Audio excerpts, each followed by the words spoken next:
My dear students, teachers and parents, ఈరోజు మనము 5th class APSCERT సిలబస్లో ప్రిపేర్ చేసినటువంటి work book 5th chapter multiplication and factors, తెలుగులో దీన్ని గుణకారము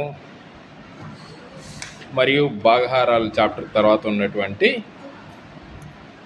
మల్టిప్లికేషన్ అంటే మల్టిపుల్స్ అంటే గుణకాలు, ఫ్యాక్టర్స్ అంటే కారణాంకాలు, గుణిజాలు మరియు కారణాంకాలు అనేది తెలుగులో ఉంది.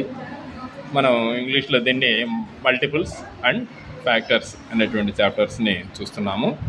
ఈరోజు వర్క్షీట్ నెంబర్ 1 చూద్దాము. చూడండి, here it is worksheet number 1 multiples and factors. Sub topic divisibility rule for 2, 5, 10.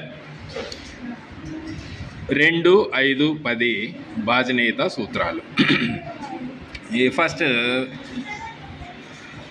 Problem చూడండి. Circle the even numbers. సరి సంఖ్యలకు 0 చుట్టండి. ఇక్కడ ఉన్నటువంటి నంబర్స్లో ఈవెన్ నంబర్స్ ఏవో ఐడెంటిఫై చేసి మనము వీటికి సర్కిల్ చేయాల్సి ఉంటుంది. Okay children, listen carefully. ఈ నంబర్స్ను I will read these numbers.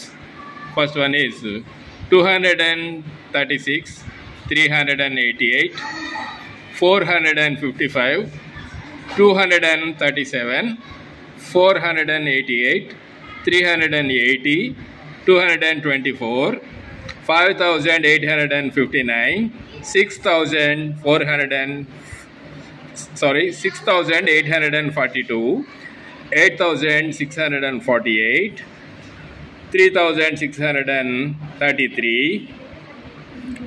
8887.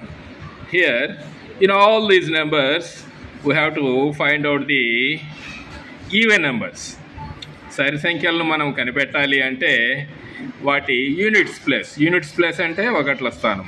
Units ప్లేస్లో ఉండేటువంటి నంబర్ 0, 2, 4, 6, 8 ఈ 5 డిజిట్స్ ఉన్నట్లయితే అవి ఈవెన్ నంబర్స్ అవుతాయి. సో ఇప్పుడు ఈ ఉన్నటువంటి నంబర్స్లో ఈవెన్ నంబర్స్ ఏమున్నాయో చూద్దాం. First number 236. ఇది 6 ఉన్నది యూనిట్స్ ప్లేస్లో కాబట్టి దీన్ని మనం ఈవెన్ నంబర్గా సర్కిల్ చేసాం. అట్లాగే 388లో యూనిట్స్ ప్లేస్లో 8 ఉంది. 8 అనేది కూడా ఈవెన్ నంబరే. 455లో 5 ఉంది. 5 ఈవెన్ నెంబర్ కాదు. అట్లాగే 7 కాదు. 8 ఈవెన్ నెంబరే. 0 ఉన్నది ఈవెన్ నెంబరే. 4 ఉన్నది ఈవెన్ నెంబరే. తర్వాత 9 ఉన్నది కాదు. 2 ఉన్నది ఈవెన్ నెంబర్. 8 ఉన్నది ఈవెన్ నెంబర్. 3 ఉన్నది ఈవెన్ నెంబర్ కాదు. 7 ఉన్నది కూడా ఈవెన్ నెంబర్ కాదు. Okay students, finally we circled the even numbers. 236, 388, 488, 380, 224, 6842, 8648. These are the even numbers. Okay, now come to the second problem. Somnath, look here. What we have to do here? Put a right or wrong against the number in the column. సంఖ్యకు ఎదురుగా right లేదా తప్పు ఉంచండి. అంటే అర్థమైందా నీకు సోమనాథ్? ఏం అర్థమైంది? దీంట్లో తప్పు నెటివి తప్పు చేయకూడదు. రైట్ అయిన వాటికి రైట్ మార్క్ వేయాలి కదా. ఇక్కడ నంబర్స్ ఇచ్చారు. వరుసగా ఈ నంబర్స్ చదువును పెద్దగా వినపడేట్టు చదవాలి. 236, 587, 2358, 2358.